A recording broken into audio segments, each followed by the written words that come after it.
Muy bien, la delicia de nuestras almas es disfrutar la presencia de nuestro Señor en medio de nosotros. Gracias al Señor por la vida y el ministerio de cada uno de ustedes, hermanos, hermanas también, porque el Señor en un momento determinado a cada uno de ustedes los ha levantado en sus respectivos lugares para ser pregoneros de justicia. Que el Señor nos siga ayudando en esta empresa, porque es una empresa eminentemente espiritual donde nosotros nada podemos hacer sin la ayuda de Él. Gracias al Señor por nuestras hermanas, porque al igual que nosotros nos reunimos aquí en la presencia del Señor con el anhelo y deseo de aprender algo más de la palabra del Señor. Y sin lugar a dudas estamos aprendiendo y esta tarde estamos muy gozosos en la presencia del Señor. Con la ayuda de nuestro Señor yo quisiera que buscáramos en las Escrituras el libro del profeta Isaías, capítulo 26. Vamos a darle lectura al versículo 9.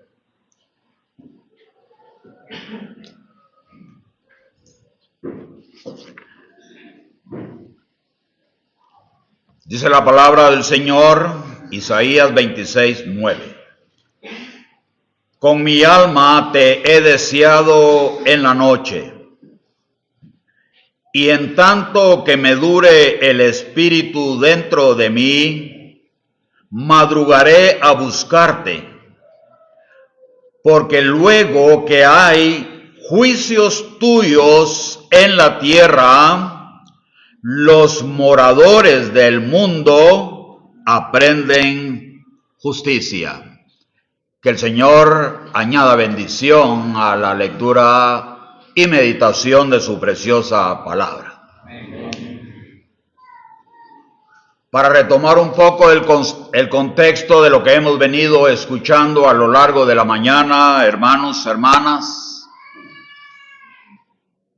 en los últimos pensamientos que hemos escuchado, veníamos oyendo acerca de el hombre, acerca de su creación, acerca del fracaso del hombre manifestado en desobediencia y en rebelión. Y por esa razón, hermanos, cada uno de nosotros al analizar la voluntad de Dios, sus propósitos eternos, Él al ver ese fracaso del hombre manifiesta para corregir, y Él lo hace a través de juicio. Esta tarde, con su ayuda, vamos a ver algo en relación a la doctrina del juicio, a la doctrina del juicio, a los juicios de Dios. Hermanos amados, cada uno de nosotros somos testigos de las injusticias que vemos a nuestro alrededor. Nos molestamos, nos indignamos al ver cómo se cometen toda clase de injusticias. Y en ocasiones quisiéramos tomar en nuestras manos esa justicia, hacer juicio a las personas que con maldad en sus corazones cometen toda clase de impiedades. A veces nos indignamos al ver que las autoridades nada hacen para impartir justicia, para impartir ese derecho que le corresponde a cada quien. Eso es lo que sucede también, hermanos, en la actividad espiritual, en la actividad de toda esta creación, en la cual los seres humanos estamos inmersos en toda esta creación. Es interesante saber de que este pasaje que hemos leído, su contexto es un testimonio que aquellas personas que han salido de 7 años de tribulación en esta tierra después del arrebatamiento, estas personas que experimentaron y vieron de cerca los grandes y poderosos juicios de Dios durante esos 7 años. Este pasaje está en el contexto, hermanos, de la adoración y el testimonio que la nación de Israel efectuará en el tiempo del milenio, un Israel convertido al Señor. Esta gente, después de esa experiencia, en la parte B de este pasaje nos dice: porque luego que hay juicios tuyos en la tierra, los moradores del mundo aprenden justicia. Hago una pregunta, hermanos. ¿Escucha Dios la oración de algunos o muchos que han partido ya de este mundo? ¿Han fallecido ya? Yo quiero invitarles. La respuesta no la daré yo, la palabra. Libro de Apocalipsis.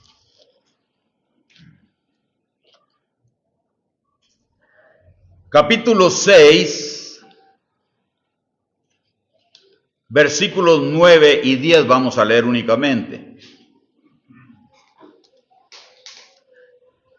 Cuando abrió el 5º sello, vi bajo el altar las almas de los que habían sido muertos por causa de la palabra de Dios y por el testimonio que tenían. Y clamaban a gran voz diciendo: ¿hasta cuándo, Señor santo y verdadero, no juzgas y vengas nuestra sangre en los que moran en la tierra? Y se les dieron vestiduras blancas, y se les dijo que descansasen todavía un poco de tiempo, hasta que se completara el número de sus consiervos y sus hermanos, que también habían de ser muertos como ellos. Aquí tenemos el testimonio, hermanos, de aquellas personas que fueron martirizadas, perseguidas por causa de la palabra, por el testimonio fiel que presentaron ellos al Señor. Fueron muertos en injusticia, pero ellos estaban clamando, y yo veo y leo en el pasaje de que recibieron respuesta. Recibieron respuesta. Eso es, hermanos. Esta gente fue martirizada en el tiempo de la gran tribulación. Pero estas mismas personas, las que quedaron vivas y entren al milenio, ellas son las que van a dar ese testimonio y dirán: porque luego que hay juicios tuyos en la tierra, los moradores del mundo aprenden justicia. Dios es el juez justo de toda la tierra, hermanos. Muchas veces nosotros quisiéramos ver justicia inmediata, pero no, hermanos. Va a haber justicia. Ha habido justicia. Hay justicia y habrá justicia de Dios siempre. En esta oportunidad, hermanos, vamos a ver así a grandes rasgos los juicios de Dios, en primer lugar, que ya han ocurrido. Luego, los que ocurren ahora en la dispensación de la iglesia hasta que la iglesia sea arrebatada. Y en tercer lugar, hermanos, estaremos viendo los juicios de Dios después del arrebatamiento hasta el fin de la historia. Bueno, en base al fracaso del hombre, como hemos visto, ese fracaso del hombre manifestado en desobediencia y en rebelión hacen necesarios los juicios justos de Dios. Y esos juicios de Dios han sido decretados contra el pecado a consecuencia de la desobediencia. Nuestro Dios es un Dios de justicia. Él no es un Dios injusto. Él no es un Dios que deja pasar las cosas. No, hermanos, todo al tiempo de Él, pero Él ha efectuado justicia y manifestará su justicia justa. Bendito el nombre de nuestro Dios, hermanos, porque todo lo que vemos aparentemente se queda sin justicia, se queda impune, pero no, hermanos, delante de los ojos de Dios todos darán cuenta y el Señor efectuará en su momento la justicia a toda su creación. Bueno, en la Biblia se mencionan varios juicios. Y sabemos, hermanos, que Dios el Padre dio el juicio a su Hijo. Él le delegó toda potestad a su Hijo para efectuar juicio sobre la creación. En base a su persona, a la dignidad de su persona, en base a su obra perfecta consumada en la cruz. Porque Él cuando exclamó, consumado es, hermanos, Él efectuó la voluntad del Padre a la perfección. Él fue obediente al Padre hasta la muerte y muerte de cruz, y por eso Él, hermanos, ha sido exaltado a un lugar de honra y de gloria, y a Él se le ha concedido el juicio. Él será el juez de todos. Bueno, hermanos, en primer lugar empecemos a ver los juicios que ya han ocurrido. Brevemente les quiero decir de que no vamos a ver muchos pasajes bíblicos porque ustedes comprenderán de que abundan, son demasiados, pero son temas, hermanos, que los conocemos y cuando meditamos en ellos seguimos aprendiendo un poco más de ellos. En primer lugar, el primer juicio que se dio y ha sido revelado a través de la Escritura, hermanos, se ha dado no sobre la humanidad que nosotros conocemos, sino que fue un juicio que se efectuó, hermanos, en la esfera espiritual, en la esfera celestial, y fue el juicio que Dios hizo a Lucifer. De esto tenemos el testimonio de la palabra y lo encontramos en el libro del profeta Isaías capítulo 14, en el libro del profeta Ezequiel capítulo 28, cómo fue que se efectuó aquel juicio a aquel ángel, el que dijo, subiré al trono del Altísimo y seré semejante a él. Conocemos que él recibió juicio de Dios por su soberbia y por su rebelión, e inmediatamente fue arrojado de la presencia de Dios. Ese ha sido el primer juicio, hermanos, en la esfera espiritual y celestial que la Escritura nos revela. Pero ahora veamos, hermanos, los juicios que ya han ocurrido, pero en el ámbito terrenal, con las personas, con los seres humanos. Y el primer juicio que la Escritura menciona es el juicio de Adán y Eva en el huerto del Edén. Todos estamos conscientes, hermanos, de que ellos habían recibido un mandamiento únicamente. Ese mandamiento único era claro. Él les dijo que no comieran del fruto del árbol del bien y del mal. No lo obedecieron, lo desobedecieron. Hermanos, ellos fueron expulsados del huerto del Edén. Ese es el primer juicio a los seres humanos. Y este primer juicio, hermanos, a toda la raza humana afectó toda la creación, no solamente al ser humano, sino que la creación, hermanos, gime porque también la creación fue afectada por esta desobediencia de esta primera pareja. Luego tenemos otro juicio, el juicio al mundo antediluviano.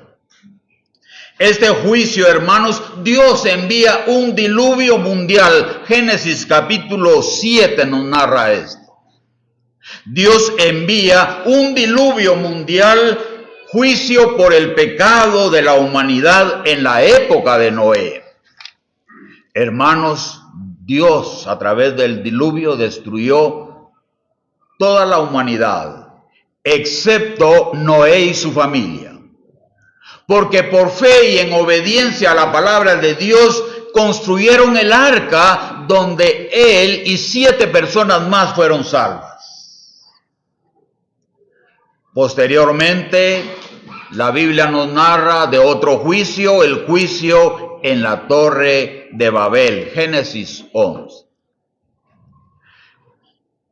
La nueva descendencia, los descendientes de Noé, permanecieron en un lugar cuando Dios les había dicho que se multiplicaran, que fructificaran y que llenaran la tierra. Pero no, ellos dijeron, quedémonos en este lugar, hagámonos un nombre, hagamos esta construcción, quedémonos acá. Desobediencia. Dios manifestó su juicio confundiendo su idioma y los dispersó por toda la tierra. Juicio de Dios, hermanos. Luego, en el libro de Éxodo encontramos otro juicio de Dios. El juicio a Egipto y a sus dioses. Todos hemos oído y meditado acerca de las 10 plagas que Dios derramó sobre Egipto y sobre los dioses de ellos. Todo esto antecedió a la partida del pueblo de Israel de esa esclavitud que estaban viviendo. Hermanos, fueron grandes juicios contra un rey obstinado, tirano y cruel, y contra un pueblo politeísta, porque ellos adoraban muchos dioses. La Biblia nos habla también del juicio de los pecados de los creyentes. El juicio de los pecados de los creyentes. Cuando escuchamos la profecía, cuando escuchamos al profeta Isaías capítulo 53, ahí nos habla, hermanos, que 700 años antes de que viniera el cumplimiento de la promesa del Mesías, ya se hablaba, hermanos, de alguien que venía a sufrir a causa del pueblo que un día creería y depositaría su confianza y toda su vida en el Señor. Jesús, el bendito Hijo de Dios, tomó el juicio de nosotros sobre sí mismo. Amados hermanos, Él tomó el juicio que nos correspondía a nosotros mediante su crucifixión y su muerte allá en la cruz del Calvario. Fue allí, en ese lugar, donde Dios pronunció un juicio sobre todo el mundo incrédulo y sobre Satanás. Podemos, hermanos, hablar algo más en detalle, pero ustedes comprenderán de que cada juicio de estos o salen 1, 2, 5 o 10 mensajes o más diferentes, porque la Biblia, hermanos, es insondable. La palabra de Dios es tan amplia y, hermanos, para hablar de estos juicios, oh, mis hermanos, a veces necesitamos mucho tiempo, pero en ocasiones oímos mensajes hablando de un solo juicio. Ahí aprendemos la palabra del Señor. Bueno, hermanos, estos son algunos de los juicios que ya sucedieron. Pero ahora hablemos algo en relación a los juicios que ocurren en este tiempo de la dispensación de la iglesia antes de que se dé el arrebatamiento. El primer juicio, mis hermanos, es el autoexamen, ¿verdad? Cuando rodeamos a la persona de nuestro Señor Jesucristo, cuando nos reunimos a la reunión de adoración, a conmemorar sus sufrimientos, su muerte, su sepultura, su gloriosa resurrección, hermanos. Allí, la palabra del Señor en la carta primera a los Corintios, a menudo leemos ese pasaje que nos dice, pruébese cada uno a sí mismo, ¿verdad? Que nos probemos cada uno a nosotros mismos antes de participar del pan, antes de beber de la copa. Debemos de probarnos cada uno a nosotros mismos. Un autoexamen. Nosotros, el pueblo del Señor, practicamos este autoexamen para evaluar en oración y honestidad cómo estamos delante del Señor. ¿Cómo está nuestra conciencia? Si nuestra conciencia no nos acusa. Si estamos en una libertad absoluta para que el Espíritu Santo no nos redarguya. Tenemos que hacernos ese autoexamen y desde luego no lo hacemos a última hora, sino que lo venimos haciendo todos los días para llegar, hermanos, a ese culto precioso de adoración con conciencia transparente en la presencia del Señor. Porque Él conoce nuestros corazones, conoce nuestras vidas. Podemos engañar a muchos, pero a Dios no. Y debemos de hacernos el autoexamen para seguir siendo aprobados en la presencia del Señor. En ocasiones, las congregaciones, la iglesia local, el cuerpo de creyentes redimidos ayuda en esta labor de purificación que se efectúa en todo el cuerpo del Señor Jesucristo. Y yo les traigo a colación lo que encontramos en la palabra del Señor en el Evangelio según Mateo. Solamente estoy haciendo la referencia de las citas. Ustedes, hermanos, las conocen. Porque cuando nos paramos aquí enfrente de ustedes, amados hermanos, sabemos de que aquí hay hermanos con experiencia y conocimiento mayor que la de nosotros. Y damos gracias al Señor por esa manifestación gloriosa del Señor en la vida de ustedes, hermanos. Bien, en este pasaje recuerdan de que la enseñanza de la palabra dice, si tu hermano peca contra ti, ¿verdad? Si tu hermano peca contra ti, ve y habla con él, repréndele. Si te oye, has ganado a tu hermano. Si no te oyere, invita a 1, 2, 3 testigos y habla de nuevo con tu hermano. Si tu hermano no los oyere, dilo a la iglesia. Y luego esa situación pasa en manos de la iglesia. Pero la enseñanza sigue diciendo, y si él no oyere a la iglesia, tómenlo por gentil y publicano. Eso es serio, hermanos. Es la instrucción, es la enseñanza de la palabra del Señor, hermanos, para que nosotros todos nos comportemos en una vida piadosa, agradable al Señor. Todo esto, hermanos, con la meta de todo creyente de cada día parecernos más al Señor Jesucristo. Crecer, hermanos, en gracia, en conocimiento, en santidad. Conocer, hermanos, más al Señor. Oh, qué precioso esto. Luego tenemos lo que conocemos como la disciplina pública. Esta disciplina pública es el acto por el cual la iglesia, a través de los ancianos, lleva a cabo un proceso de disciplina.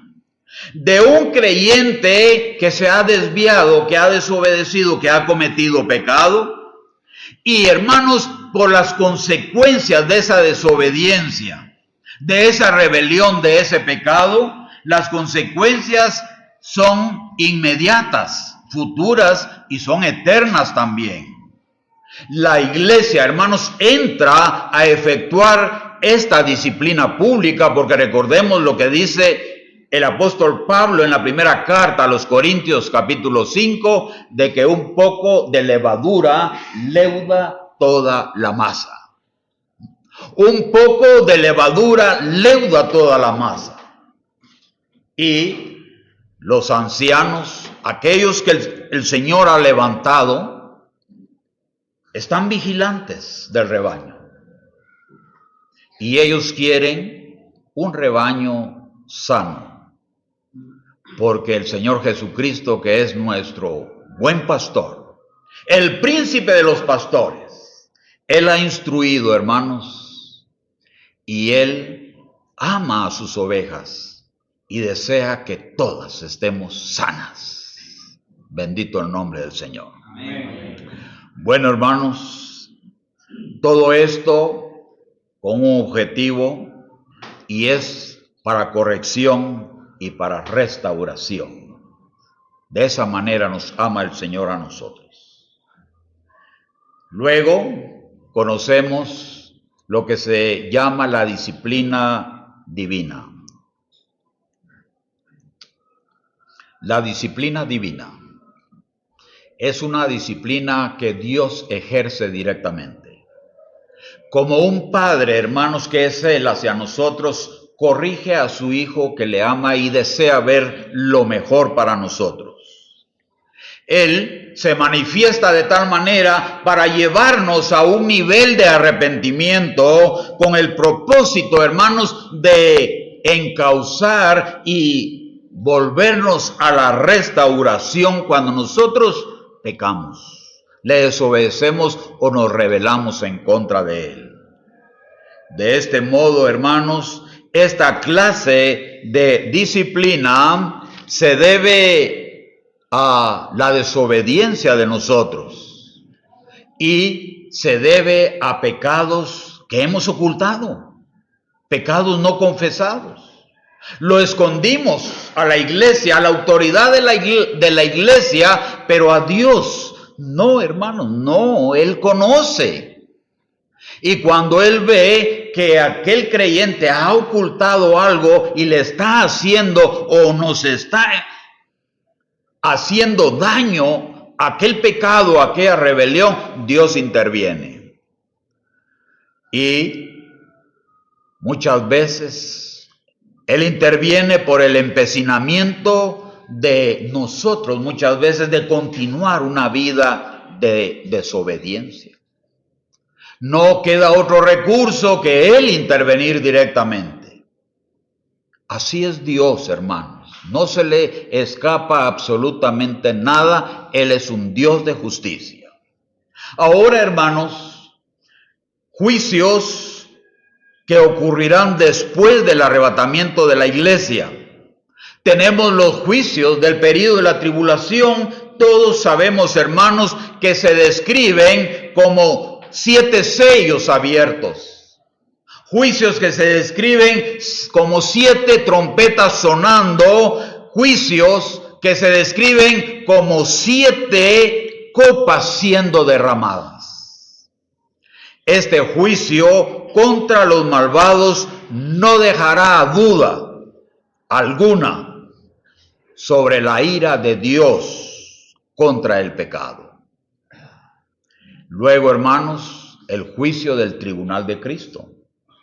Amados hermanos, los creyentes resucitados y arrebatados en el cielo seremos juzgados por nuestras obras. Desde luego, no se considerará el pecado, hermanos, porque el pecado de nosotros ya fue juzgado en la cruz por nuestro sustituto. Él llevó nuestros pecados. Nuestros pecados ya fueron juzgados y fuimos absueltos. Ahora estamos absueltos delante del tribunal de Dios, hermanos. Absueltos totalmente. Pero sí se va a evaluar la fidelidad del servicio cristiano. Y todos sabemos, hermanos, de que nuestra obra será comparada, ya sea si la hicimos con una mala motivación, sin amor, si hicimos aquello no para la gloria de Dios, sino que buscando nosotros gloria propia. Esa obra, hermanos, será quemada porque será comparada como madera, heno y hojarasca. Todo eso no soporta el fuego, se consume. Pero si nuestra obra, hermanos, fue hecha con la motivación de exaltar la gloria de Dios, esa obra prevalecerá, hermanos, y será comparada como oro, plata o piedras preciosas, que con el fuego, en lugar de consumirse, son purificadas. Obras de valor duradero.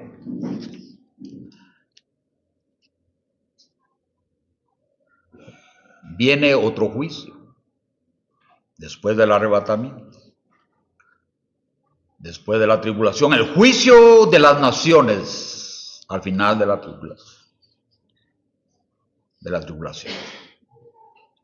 Hermanos amados, en el Evangelio de Mateo, el Señor proclama un discurso en el Monte de los Olivos y Él recibe una pregunta de sus discípulos. ¿Cuándo serán estas cosas y qué señal habrá de tu venida y del fin del siglo? Allí, hermanos, cuando el Señor realmente venga en su segunda venida, donde todo ojo le verá, se efectuará ese juicio a las naciones. Aquellas personas, aquellas naciones que tuvieron temor de Dios y actuaron en fe y fueron de bendición para Israel, hermanos, serán comparados como corderos. Aquellos que persiguieron a Israel, hermanos, la Biblia los compara como cabritos. Y el Señor va a hacer la distinción. A unos los va a poner a su derecha. Ellos son dignos de vida, según la palabra del Señor. Y aquellos que obraron en contra de Israel a la izquierda, y ellos recibirán el juicio severo de Dios. Luego, hermanos, el juicio de los ángeles. Desde luego estamos hablando de un juicio de ángeles caídos, porque aquellos que sí guardaron su dignidad, ellos no tienen pecado. ¿De qué se les va a juzgar? Y en la carta de Pablo a los Corintios, hermanos, habla de que la iglesia, los creyentes, efectuarán juicio sobre los ángeles caídos. Unos ya están en cárceles de oscuridad, según la carta, la epístola le dice también Judas, de Judas. Y por último, hermanos, el juicio del gran trono blanco. El último juicio que se registra.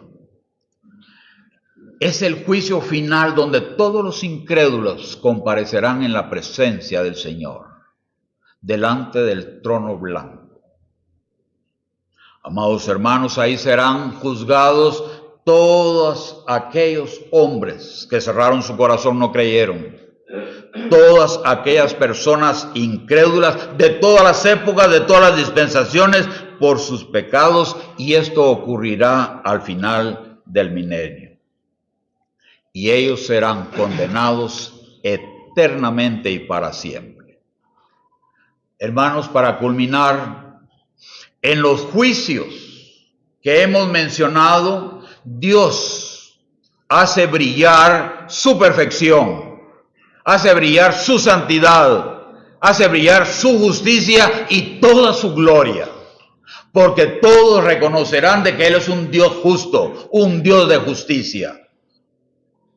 Un Dios que condena el pecado y la rebelión. Una de las tareas del Espíritu Santo es convencer, hermanos, de pecado, de justicia y de juicio. Y cuando una persona oye el Evangelio y entiende su pecado, reconocerá su posición de pecador delante de un Dios santo. Y esa certeza del juicio debe de hacer que el pecador se dirija al Salvador y se entregue y apele al amor y a la misericordia de Dios. Y hermanos, glorificamos el nombre de Dios, porque en Cristo Jesús nuestro Señor, la misericordia triunfa sobre el juicio. Él es el gran vencedor. Él venció en la cruz. Y nosotros estamos con el vencedor. Tenemos vida, vida abundante. Hermanos, quiera el Señor seguirnos bendiciendo. Amén. Todo poder mi Dios me dio, y a mis siervos mando yo, y al mundo